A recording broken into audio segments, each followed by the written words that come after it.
Okay, we are live. Hi, this is William Ramsey. Welcome to William Ramsey Investigates. On today's show, or this evening show. It's actually Friday, March 21st at 5 p.m. Pacific. His name is Rick Hutto, Hutto. Full name, Richard J. Hutto. And he just published in February 2025 a book. And if you're watching this on Rockfin, Rumble, or X, you'll see the title is The Countess and the Nazis. And it's not his first book. He's published other books, which I will list here. His other books include some books I'm interested in about the Gilded Age. I've kind of covered the Pilgrim Society, which kind of overlaps with that kind of time frame in American history. But his other books are The Crowning Glory, American Wives of Princes and Dukes, The Kaiser's Confidant, Mary Lee and the First American-Born Princess. He's also done one about A Poisoned Life, Florence Chandler Maybrick, the first American woman sentenced to death in England, and also Their Gilded Cage, not the Gilded Age, but Their Gilded Cage, the Jekyll Island Club members, which seems to be very interesting. I didn't know he wrote that book when this book came to my attention. But Richard J. Hutto served as a White House appointment secretary to the Carter family and was chairman of the Georgia Council for the Arts. A former attorney, he is an internationally recognized writer and lecturer and has been featured as an on-air historical expert. One of his books was adapted for television. Hutto has written extensively about the marriage of America's Gilded Age heiresses to titled husbands. And you'll see more of the information at his website, which is thecountess.net. So you'll see his information. You can order the book there, it looks like, and also see some photos and reviews. But again, the title of the book that we'll talk to today is The Countess and the Nazis, and it's Richard J. Hutto. So Richard J. Hutto, welcome to the show. Thank you. Delighted to be here. Excellent. So for people who may not have heard your name or your other books, maybe you can talk a little bit about your background. I know you work for the Carters, who unfortunately just passed away. He had a life. And you said in the pre-show that you were at his memorial, I think it was January 8th, 2025.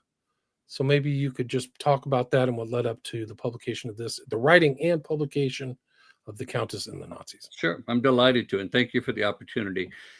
Yes, we were all together in Washington for the funeral of President Carter, my former boss. It was actually a joyous celebration. Funerals are supposed to be sad to some degree, but when you're 100 years old and you've done all the things that he did, there's every reason to celebrate your life. And so that's what we were doing. And then, of course, every living ex-president was there as well.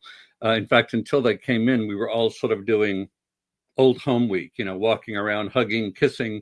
But as soon as the presidents came in, we all sat down very quietly and reverently. But as I said, it was a wonderful celebration. And I counted as the highest honor of my life to have worked for the Carters at the White House. Yeah, he had a great reputation as a president in his early life in Georgia and after he left the White House. So kudos to him. And it's really a remarkable life, a whole full century. So he's really a great man.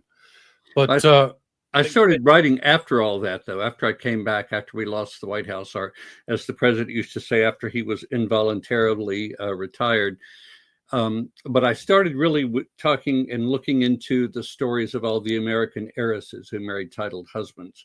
I've always been drawn to women's stories. I'm from a very Southern matriarchal society where the women ran everything and they just didn't let the men know it. And so when I started reading these stories, I thought, why would they do this? Why would these multimillionaires allow their daughters to go off to Europe and marry some titled who... Many of them were just crass exchanges, of course, of money for titles. There were a few love matches, thank goodness, a few that do come to mind, but most were not. But I had come across the name of Muriel White before. I knew that she was not a princess or a duchess, but a countess. But the problem was in writing about her, finding primary sources. You can't really write anything until you find primary, because nobody wants to read rehashed newspaper stories. So when I found not one, but two large collections of hers, of her correspondence and her photographs, I then got in touch with actually her great grandson, who was incredibly helpful. I refer to him as my co-pilot in this story.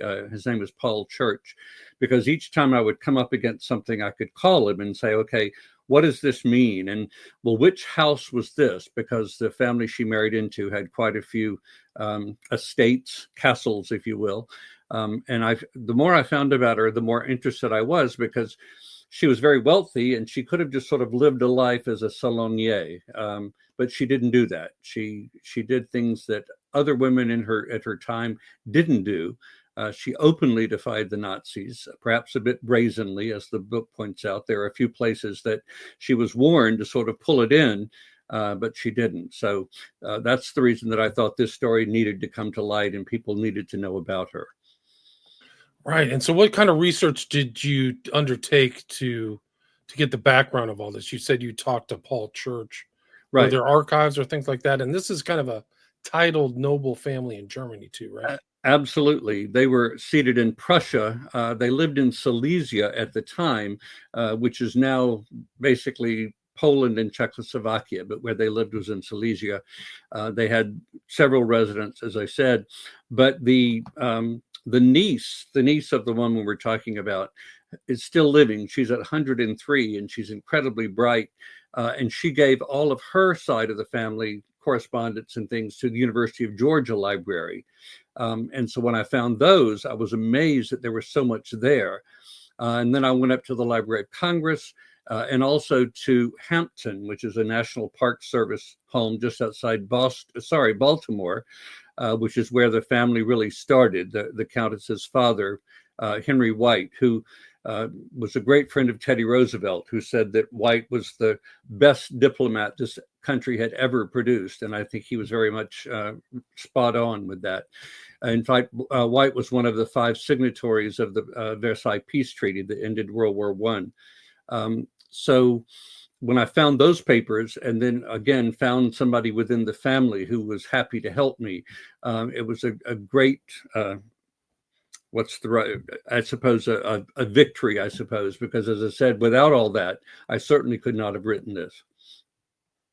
Right. And she was the daughter of Henry Wright, but she also kind of had a famous mother too, who she was did. kind of in the shadow of. Her mother was a famous beauty, Daisy, as she was called. Her name was Margaret Stuyvesant Rutherford, of course, from several old families of America, the Livingstons, the Morrises, as well as the Rutherfords and the Stuyvesants. And she decided early on, once she married Henry White, he had a great deal of money. He really didn't work. And in his mind, he didn't need to. He'd been told all of his life, to be a gentleman of leisure. But what she said to him was, no, you're going to have a productive life, and that's going to be in diplomacy. And thank goodness that she did that, because she led him into it.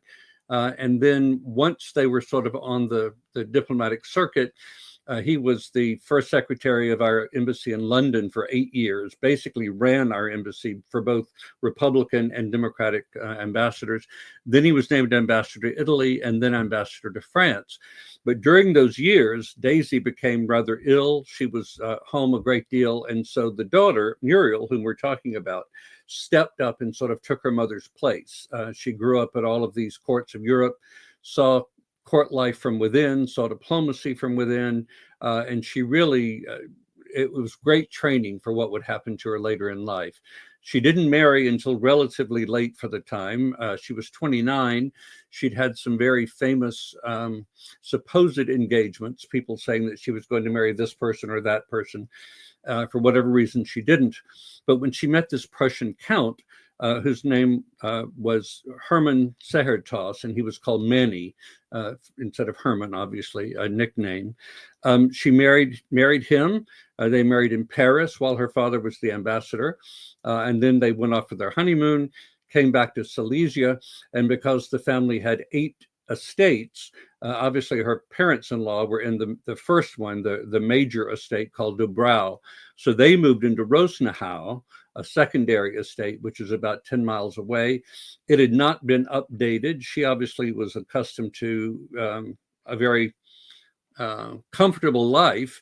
And so she used her money to upgrade completely, to renovate, to put in running water, to put in electricity, to make sure that they could have guests. For example, the Empress Frederick, called Vicky, because she was Queen Victoria's eldest child. She actually came and stayed at Rosenhau for a couple of days for a wedding that was close by.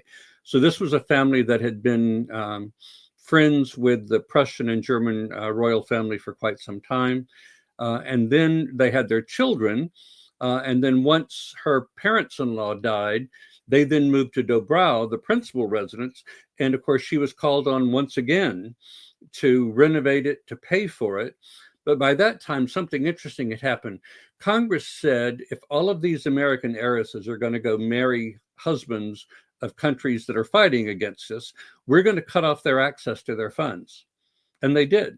Suddenly, these multimillionaire heiresses couldn't get to their money. And so Muriel, really had to become inventive at what she did. And her brother was also a diplomat. And so fortunately, there were diplomatic pouches. They could get things to her. Sometimes it would take weeks. But after her mother died, her father had remarried to one of the Vanderbilt granddaughters, and Muriel's stepmother was willing to send her money within the pouches. So, as I said, after having done it first to Rosenhau, they turned around and she was expected to completely renovate and pay for the running of all of Dobrau as well. And in the meantime, she was helping not only all of the people who lived on their estates, all of these families depended upon her, but of course she was helping as wars started to happen, as World War I, and then the Silesian uprisings, which were in 1919 and 1920. She, for example, helped. There was one evening when she took 40 women and children in a horse cart, and they walked all night, 8 hours away, to escape from the coming soldiers who were coming to destroy them. And she did that kind of thing constantly. She became known for being able to cut through red tape, to be able to do things like get travel visas when nobody else could get them. And she really did become known, as I said, as this person who really took care of everyone except herself, unfortunately. Right. In that area today where she is in Dobrau is right on the border of current day Poland and Czechoslovakia. So Exactly. I think back then, I mean, it changed. All these lines have changed. So before World War I, that was Austria-Hungary, I think. Exactly. And the closest major city to them was Breslau, which is now called Wrocław. But Breslau was the seat of their diocese. It was where their banking was done. And so if you look at a map, that's sort of the closest that you're going to approximate as to where she lived. When you say diocese, so she married into a Catholic family, is that correct? She did marry into a Catholic family. And in fact, her family was not Catholic. Right. But her father, being the ambassador, fully expected that what would have been done would be two ceremonies, and a Protestant one and a Catholic one. But when he'd been ambassador to Italy, he had angered the church there because the diplomats and the church leaders were not supposed to mix. He had given a dinner party for the cardinals at the embassy. And so the conservative wing decided to get him back, so that when his daughter asked for two ceremonies, a Catholic and a Protestant, the Catholic Church said, no, there will only be one, and it'll be Catholic, and that's it. Wow. And so while he certainly was at the civil ceremony, he did not attend the church ceremony. And the American ambassador to London, his good friend, to show solidarity with him, did the same thing. He stayed away from that church ceremony, but then, of course, came to the embassy afterwards for the reception. When did she marry Manny? And Manny, the last name is Scherer Toss. Sehertos. It's Seherr THOSS. Exactly. They as I said, she was already 29. She was getting a little long in the tooth, and there had been several media reports that she was going to marry this person or that person. A couple of them probably would have been better marriages for her, but her mother, who admittedly was a great beauty, but she was also extremely domineering, and she actually kept her daughter from accomplishing a couple of those marriages. And as I said, those probably would have been better for her and for the husband. Manny, her husband, when things sort of fell apart in Germany, when the Nazis were coming along, both of them were anti-Nazi, but for different reasons. Muriel was because of the immorality, if you will, the terror that the Nazis were doing. Her husband really only cared about the fact of holding together the family estates, and he wanted things to go back to the way they were. So while he was anti-Nazi, it certainly was not with the same dedication that she did, nor for the same reason. One of the interesting things you write about in the book is that she kind of saw the storm clouds coming, but had relatives who were also aristocrats. I think one of her sons married or was friends with like the queen of Albania. So like the fascist Mussolini, I think, invaded Greece and Albania. So she Exactly. saw this before really the World War II really set She off. did, and in fact, she was a first-person witness to it. I have in the book her notes from that era, which have never been published. What happened was that her husband's cousin was a young woman named Geraldine Apponyi, and Geraldine's father died when she was little. So when Geraldine's mother remarried to a French soldier and took them off to France, the Saratoses, the grandparents of this little girl, said, no, she and her sister need to be brought back here and reared with her father's family. They need to understand their place in society. Plus, they knew there wouldn't be very many opportunities for them with their father's soldier's salary, if you will. So they chose Muriel. They said, you're the only one who can pull this off. And so Muriel personally went to the south of France, talked to the mother, convinced her to let her bring the two daughters back, and they came back to Dobrau. And it was from there that Geraldine was taken off to Albania to meet the king, King Zog. His sisters had seen a photograph of her, and she was so beautiful that they showed it to their brother. So Muriel helped arrange all this, went with her, was there with her during the marriage and all that.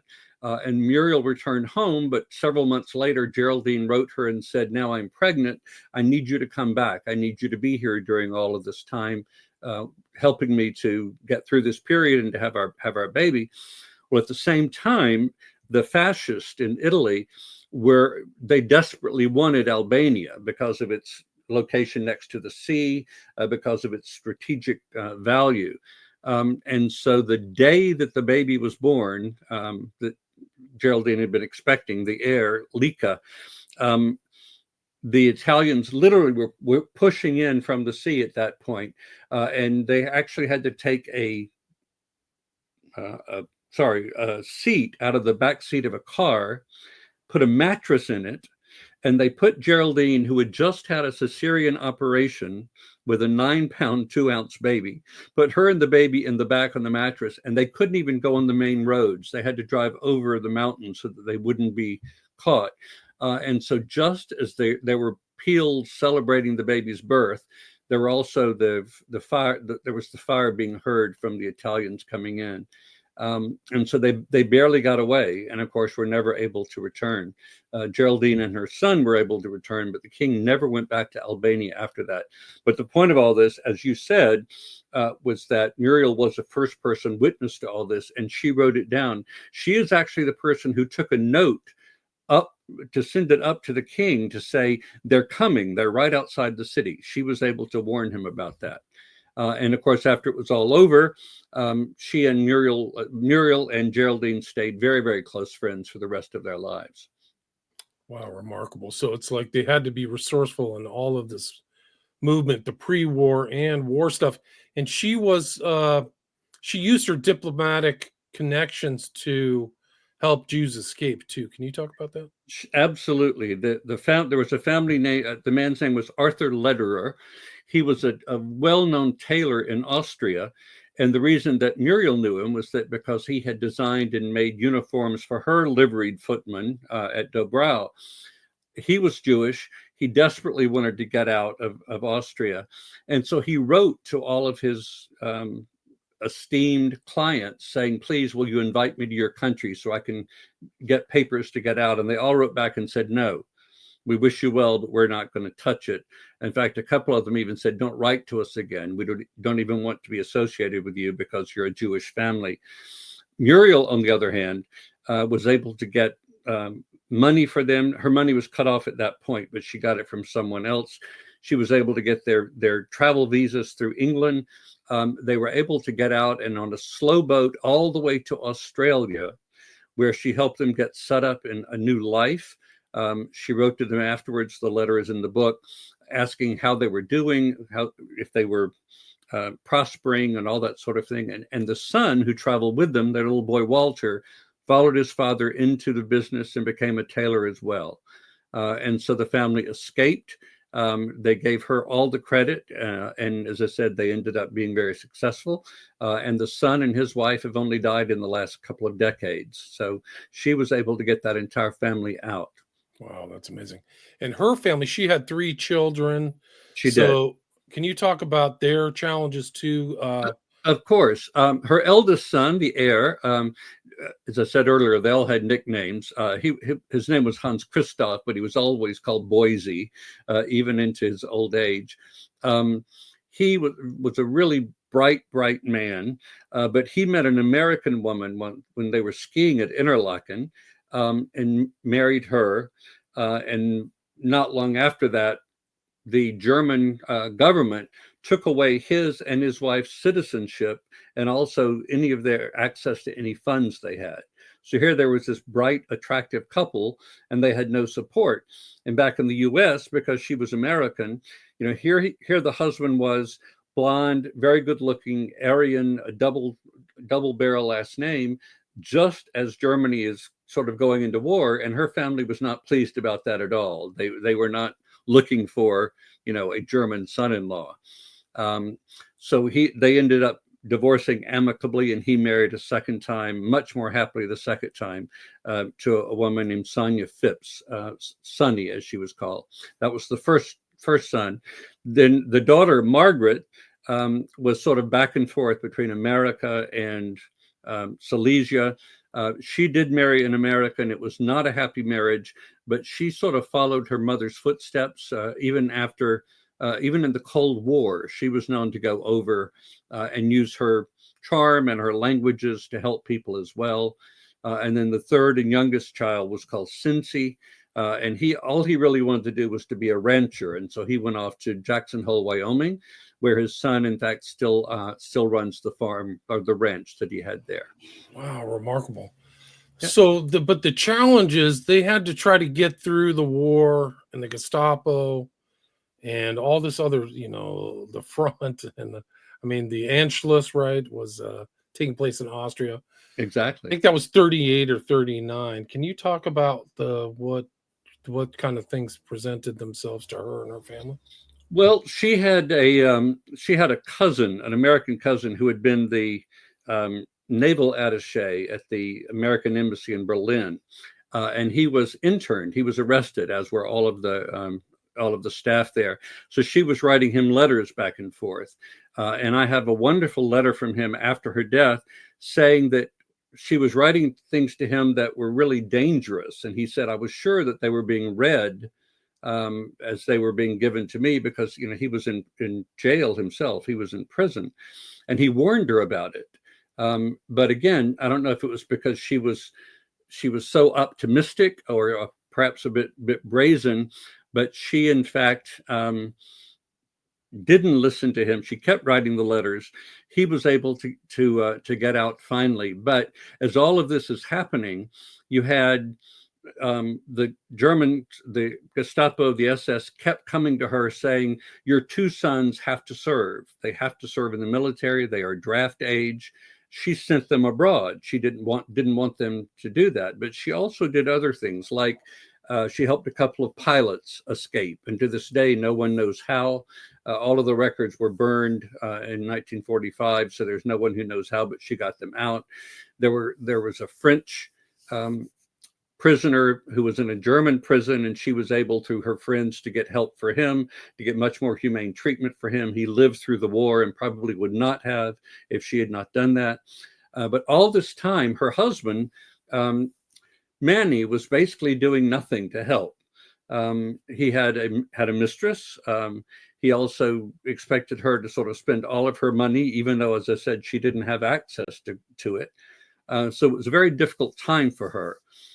Finally, she went to her family priest in Breslau and said, "You need to tell me how I can withstand all this. My husband's having an affair. I'm spending all of my money that I can get my hands on.